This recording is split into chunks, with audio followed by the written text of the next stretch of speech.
aí? Tudo bem, Lázaro? Tudo bom, Léo? Tudo jóia. Queria Ó, só como era contar pra... livros, Pois é, importante, né? fechei aqui. Aqui no meu cenário não tem livros, os livros ficam no quarto, e lá é um pouco escuro, então Aham. eu prefiro fazer daqui. Queria só contar para o pessoal, antes da gente começar nosso papo, né, que esse é o sexto episódio da série Arena Virtual. É uma série de encontros virtuais que a gente faz, a comando da Câmara Brasileira do Livro, com apoio do Publish News, onde eu trabalho, e do projeto Uhum. Valer um Livro. E o nosso convidado de hoje, obviamente, dispensa apresentações, é Lázaro Ramos. Lázaro, super obrigado por ter aceito o convite. Imagina, eu que agradeço. Além do mais, um convite vindo da Câmara Brasileira do Livro, eu venho com a maior alegria. Frequenta há alguns anos, graças a Deus, eu sou admirador do trabalho de vocês. Legal. Antes de você, passaram por aqui o seu colega Antônio Fagundes, Amon Jacóin, os escritores Vitor Bonini, Marcos Barcelos e Daniel Munduruku. Em comum, todas essas pessoas, incluindo você, são pessoas que têm uma relação muito próxima com o livro, né? Que são fãs de livros, vamos dizer assim. Então, eu queria justamente começar essa nossa conversa com você contando para a gente como é que é essa sua relação com esse objeto. Como é que você adquiriu o hábito da leitura, se isso foi na infância, como é que foi, se teve algum livro que foi marcante nessa época? Não, minha paixão pela leitura é uma paixão tardia. Eu, na verdade, na escola não gostava de ler. Em algum momento eu entendi que leitura era uma obrigação e não um prazer. Então eu lia, assim, na escola para conseguir tirar uma nota boa, mas eu perdi essa informação, não sei por quê. Sabe quando a pessoa fala assim, você tem que ler Dom Casmurro, e eu ouvia, você tem que ler Dom Casmurro, ao invés de você tem que ler Dom Casmurro. Isso ficou em mim na adolescência. Eu comecei mesmo a adquirir o hábito de leitura quando, com 15 anos, comecei a fazer teatro e recebi alguns livros ligados a teatro. O Ator e o Método, do Eugênio Kuznet, um livro sobre Stanislavski. E aí, como falava diretamente sobre a minha paixão, que era o teatro, eu comecei a ler por prazer. Depois disso, eu comecei a procurar outros tipos de literatura. Fui para as biografias, fui para os quadrinhos, também tardiamente. E aí virou uma paixão profunda e, junto com essa paixão, vem um sentimento de perda de tempo. De que eu passei muito tempo sem ler vários livros, então eu sempre estou correndo atrás, como se diz, para poder pôr em dia os livros que eu perdi durante essa fase da minha vida. E nesse processo de se tornar leitor, teve algum gênero que te chame mais atenção, que você seja... eu, por exemplo, gosto de me citar como exemplo, porque é uma forma de me explicar melhor a pergunta, né? Eu sou um leitor de não ficção. Eu gosto muito desse tipo de livros. Óbvio, Uhum. leio ficção também, mas eu gosto. É um livro que vai me pegar, com certeza, é um livro, uma biografia, um livro de história, alguma coisa do tipo. Tem algum gênero que passa mais a sua cabeça? Não consigo ter nenhum gênero e, além do mais, porque como ator, eu fico mudando de personagem o tempo todo e, às vezes, o que conduz a minha leitura é o tipo de trabalho que eu estou fazendo. Isso é muito interessante. A minha maneira de me preparar para o meu trabalho também é procurando leituras de referência. Eu, pessoalmente, quando estou assim em períodos de pausa, leio muito biografias e gosto muito de ler livros sobre filosofia, agora, sem preconceito. Eu lembro que há uns anos atrás eu li um livro que ficou até na moda, chamado Os Simpsons e a Filosofia.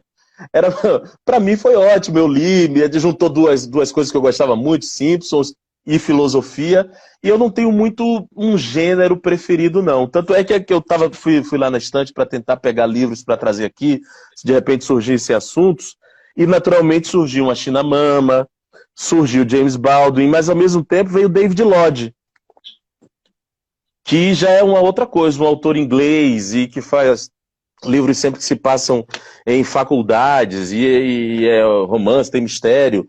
Enfim, eu sou bem eclético nesse sentido. Ou então, voltar, cadê? Ó, as novidades, né? Sempre tem coisa boa surgindo, felizmente. Os livros atuais, não foi escrito agora na pandemia, mas virou atual. Sim. E o bom e velho, ó, olha quem tá aqui. Então não tem muito gênero, não. Muito bem. Você falou aí que o seu gosto pela leitura chegou tardio e chegou junto com o teatro, né? Eu vejo uma Uhum. relação muito próxima entre a arte que você faz e a escrita, os livros, portanto, né? Sim. Eu queria que você falasse um pouquinho dessa relação das artes cênicas com a literatura, com os livros. Ó, deixa eu ver, deixa eu falar de um jeito que não sou rabugento. Que às vezes eu sou meio rabugento. É, assim, eu acho que é possível você exercer a minha profissão através do seu talento, através da intuição. Mas eu acho que a gente se desenvolve muito mais quando tem a leitura acompanhada do exercício de ser ator.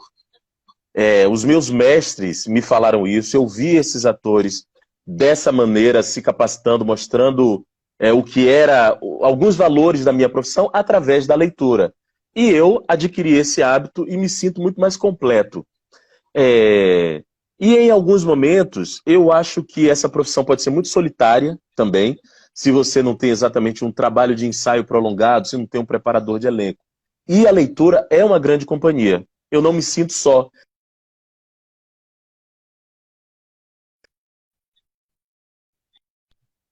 Mergulho nessas histórias literárias, me inspiro e, pessoalmente, saio muito enriquecido. É, tem uma coisa que a minha profissão tem me dado também, que é o retorno a alguns livros. E nesse período agora eu não estou conseguindo muito fazer isso, porque a pandemia, por mais incrível que pareça, parece que a gente tem mais tempo, mas eu estou vendo o tempo me roubar. Então, uma coisa que eu queria fazer era voltar em alguns livros que eu li em outras idades, para ver qual é a sensação que eu ia ter em outras fases da carreira. Isso para mim é muito importante para entender onde é que eu estou. Eu me vejo, me enxergo, me entendo, entendo a minha passagem de tempo no mundo através da leitura também. Uhum. Mas tem algum texto literário, ou mesmo uma dramaturgia que chame sua atenção, que você quer interpretar aquele personagem específico, ou levantar um espetáculo, um filme, ou sei lá, qualquer coisa, que tenha por base um livro específico? Tem duas peças do Shakespeare que eu quero montar. Trabalhos de Amor Perdido, que, se eu não me engano, nunca foi montado no Brasil. E eu queria montar o Otelo, mas fazendo o Iago. Essa é uma vontade que eu tenho. Eu acho o Iago um personagem fascinante. E, curiosamente, as pessoas sempre me convidam para fazer o Otelo, naturalmente. E eu sempre respondo, deixa eu fazer o Iago. Só que, no geral, quem me convida para fazer o Otelo é o ator que queria fazer o Iago. Então eu nunca consigo o meu papel dos sonhos. E uma coisa que você até já citou, né, mas que eu queria conversar um pouquinho, que é um assunto meio inevitável, é justamente sobre esse período que a gente está vivendo da pandemia, né, que a gente está trancado dentro de casa. Essa conversa podia estar acontecendo num palco, mas está acontecendo através da telinha aqui, né? Então eu queria saber como é que está a sua rotina, o que é que você tem feito, como é que está esse seu dia a dia confinado em casa? No primeiro mês foi um mês de ajuste. Eu não consegui trabalhar. Eu entrei muito no ativismo, nas ações solidárias, divulgação, doação, divulgação dos projetos, cuidando da família, dos mais velhos que estão distantes, em Salvador, em Brasília, organizando a casa, porque, afinal de contas, a casa fica sob minha responsabilidade e da minha esposa, com as crianças e o cachorro, que é um elemento importante, porque faz muita bagunça. A gente precisou se ajustar. E eu não conseguia ter muita concentração. Agora, depois que o tempo passou, eu estou conseguindo me organizar. Consigo trabalhar um pouquinho, não muito em ações criativas. Eu tenho 3 livros que estão em andamento e eu estou com bloqueio. Eu entro para escrever e tudo vai me conduzindo para a pandemia, para a corona. Eu não estou conseguindo ter a cabeça livre para isso. Minha produção, eu geralmente, quando eu sento para escrever, eu escrevo rápido e eu estou muito lento. Do livro adolescente, nesse mês e meio, eu consegui escrever uma página só. Mentira, 2 páginas. Escrevi só 2 páginas em um mês e meio. O livro infantil, eu fiz ajustes, mas nada muito rico. E o livro adulto, esse aí nem se fala, não saiu nada. Estou com esse bloqueio. E aí o que é que eu estou fazendo para relaxar? O que, aliás, é motivo de orgulho, é consumir cultura. Isso é muito bom de falar nesse momento, né? Nesse momento em que a gente está assim, com tantas angústias, com tantas faltas, com tantos medos, os momentos que eu fico sossegado são quando eu tenho contato com cultura. Quando eu assisto, por exemplo, um site que eu estou viciado, que é o Teatro Indica, que ele está postando uma peça de teatro que fica disponível por 24 horas. Quando eu assisto séries, quando eu assisto filmes, quando eu leio alguma coisa. Esse acolhimento que a cultura está me dando é motivo, inclusive, de orgulho por ser artista, por ser escritor, porque a gente retoma uma relação que às vezes fica esquecida, né? Que é essa relação de companhia, de acolhimento, de informação, de reflexão, de descoberta que a cultura, que a arte, que a literatura traz para todo mundo. Legal. E você podia falar para a gente um pouquinho mais sobre esses 3 livros que você está preparando? O que são? Posso sim. Ah, meu Deus. Eu não falei em lugar nenhum, mas eu acho que aqui é o lugar exato para falar.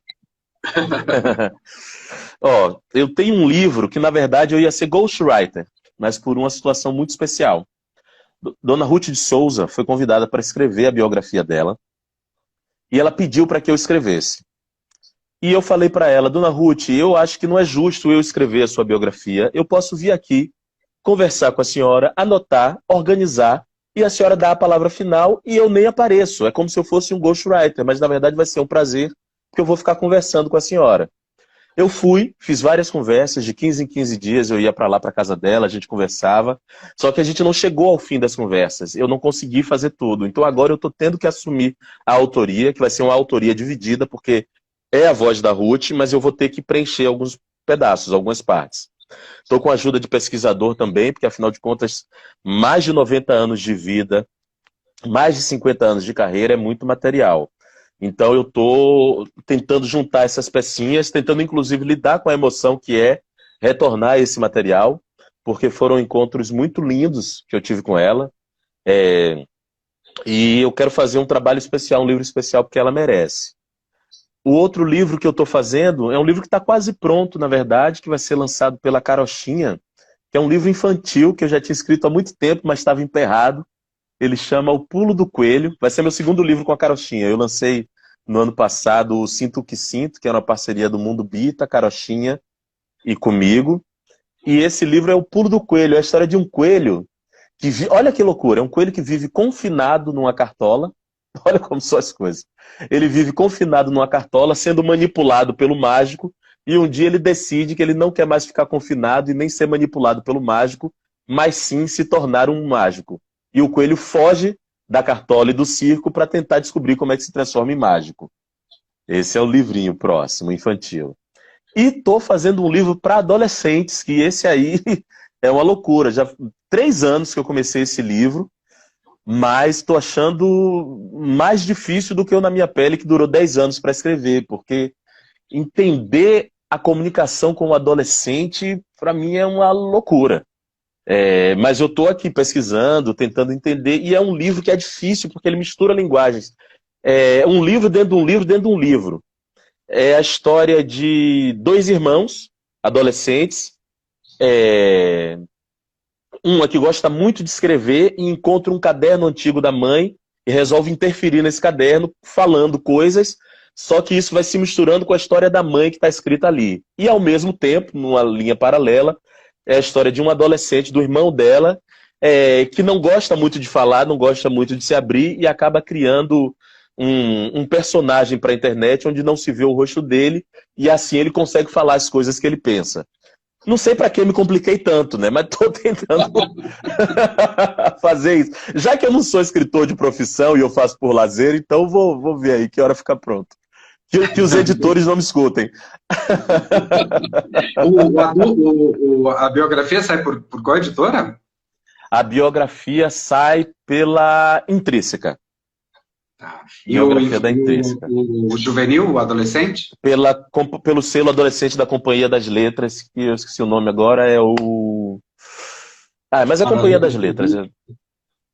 É. E nesse período, então, você já contou para a gente que você tem aproveitado um pouco para se aproximar de bens culturais, vamos dizer assim.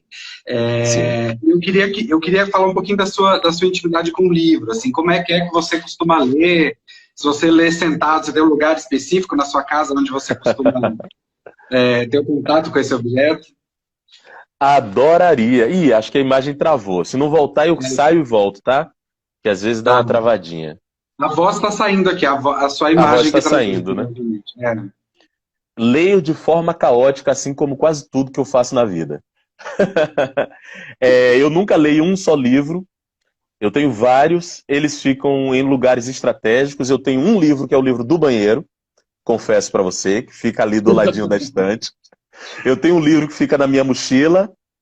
E tem um livro que fica na minha cabeceira e que é um livro um pouco estratégico. Já há alguns anos, eu e Thaís temos esse hábito, que é de fazer com que nossos filhos vejam a gente lendo.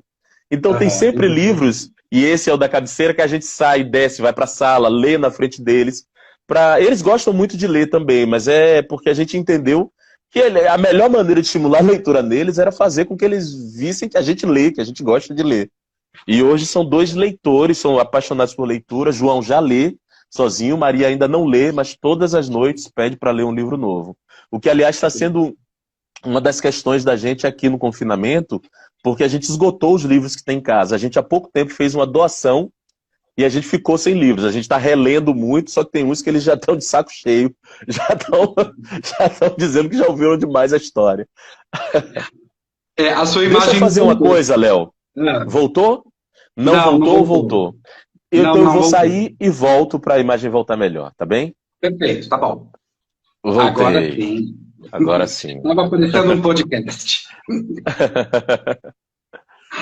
E ainda falando sobre os seus hábitos de leitura, você falou muito do objeto papel, né? Você Sim. conseguiu migrar para o livro digital? O livro digital faz parte do seu vocabulário, vamos dizer assim? Ainda não. Adoraria, mas ainda sou daqueles que manda e-mail e lê livro de papel. Eu não consegui fazer essa transição. Até já tentei, mas eu tenho o hábito de marcar. Eu tenho o hábito de marcar. Os meus livros são todos riscadinhos com lápis. Eu marco frases, eu dobro folha. Os meus livros mais queridos têm muito cara de gasto. E esse hábito eu não consegui perder. Não fiz. Confesso que tem uma coisa que entrou no meu dia a dia um pouco, que é audiobook. Audiobook principalmente por causa do trânsito. Eu consegui isso, mas também não é de forma muito farta, não. Eu tenho uma relação com o livro que é absolutamente afetiva, tátil, ligada à memória. Meu filho, teve uma coisa linda que aconteceu anteontem. Eu decidi dar para meu filho A Máquina, que é um livro, como já acabaram os livros, como eu estava te dizendo, os livros da idade deles, eu dei A Máquina, da Adriana Falcão, que se transformou na peça que eu fiz, e falei, olha, filho, esse aqui é o livro que mudou a vida do seu pai, profissionalmente. É uma história linda, e que eu fiz no teatro, eu queria muito que você conhecesse. Dei para ele ler, só que o livro tem várias expressões em nordestinês, por assim dizer, e ele não entendeu algumas coisas. Eu falei, então a gente vai fazer um estudo literário, filho. Eu vou ler de novo o livro com você, e como as suas aulas virtuais não duram muito tempo, a gente todo dia vai ler um pouquinho, eu vou te explicar, falar dos gêneros literários, explicar uma frase e outra, explicar os termos em nordestinês. E aí a gente começou a ler. Aí quando eu estava na terceira página, ele falou, papai, essa frase aí você marcou, né? É uma coisa muito importante na sua vida. Aí eu falei, filho, é uma frase que me marcou, que eu queria saber ela, que eu queria decorar, que eu queria repetir. Aí ele falou, eu acho que eu vou fazer isso também.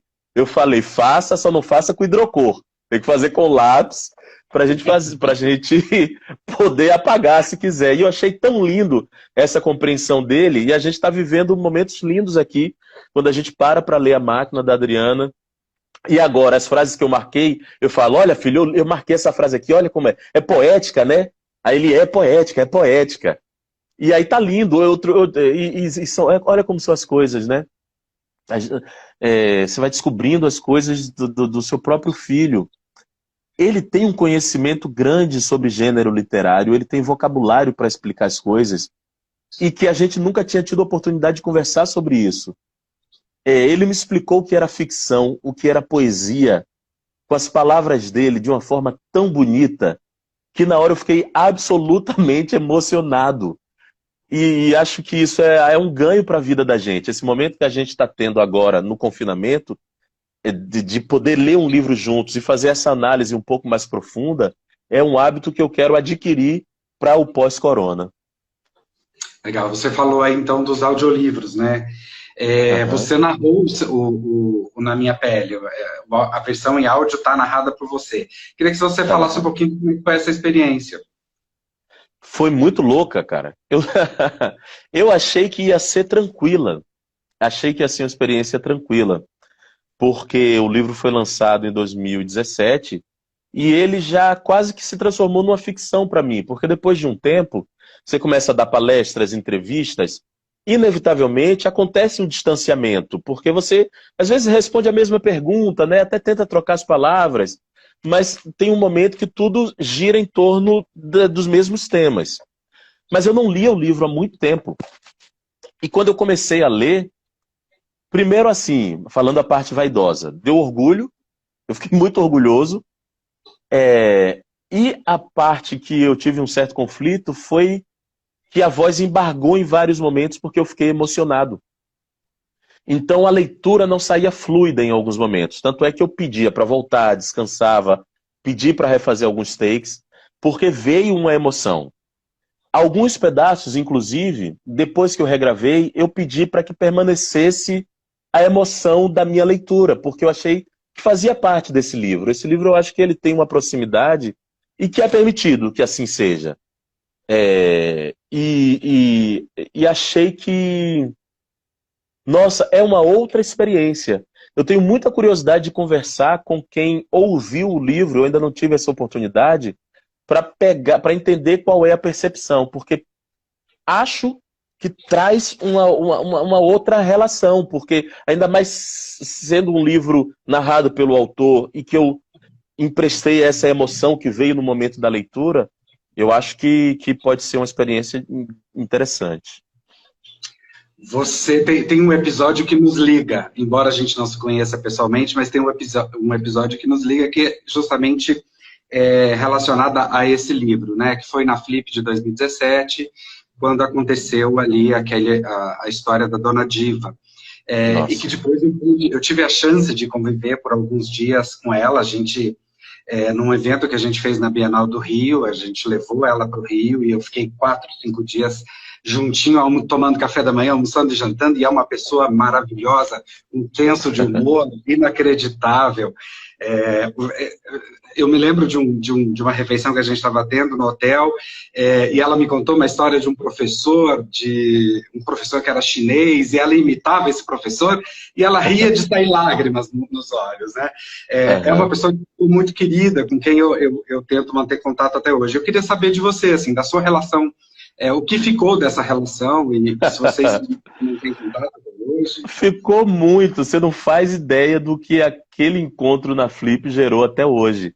A gente se fala pelo menos uma vez por mês, até hoje, e nesse período agora da pandemia a gente está se falando semanalmente, manda mensagem pelo WhatsApp, pergunta como ela está, ela pergunta como eu estou. E aconteceu uma outra coisa que foi assim, a gente teve um reencontro, fisicamente falando, quando eu entrevistei ela para o Espelho, o meu programa do Canal Brasil, e aconteceu de novo a mesma coisa da Flip.